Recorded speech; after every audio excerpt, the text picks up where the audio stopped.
So ஏன் அந்த மாதிரி இவ்வளோ சூடாக இருக்குது அப்படின்றதுக்கு ஒரு காரணம் இருக்குது. ஸோ அதுக்கு பேர் தான் க்ரீன் ஹவுஸ் எஃபெக்ட். இங்கே கூட பூமியில் கூட க்ரீன் ஹவுஸ் எஃபெக்ட் இருக்குது. இதை நீங்கள் நிறைய முறை கேள்விப்பட்டிருப்பீங்க. அப்படின்னா என்னென்னா, இப்போ கார்பன் டை ஆக்சைடு போன்ற கேஸஸ் எல்லாம் நம்ம க்ரீன் ஹவுஸ் கேஸஸ்ன்னு சொல்லுவோம். அட்மாஸ்பியரில் கார்பன் டை ஆக்சைடு அதிகமாக இருந்தால் என்ன நடக்கும்? பூமியில் சூரிய ஒளி படும். சன்லைட்டை பூமி திரும்பவும் ரிஃப்ளெக்ட் பண்ணும். இதனால பூமி கொஞ்சம் வார்ம் ஆகும்.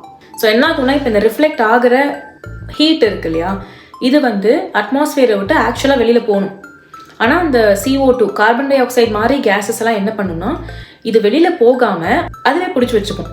இந்த அட்மாஸ்பியர் அப்படிங்கிற ஒரு பிளாங்கெட்டுக்குள்ள இந்த கார்பன் டை ஆக்சைடு மாதிரி இருக்கிற கேஸஸ்லாம் இந்த ஹீட்டை அப்படியே ட்ராப் பண்ணி அட்மாஸ்பியரை சூடாகவே வச்சுக்கும். இதே மாதிரி எஃபெக்ட் தான் வீனஸ்லேயும் நடந்திருக்கு.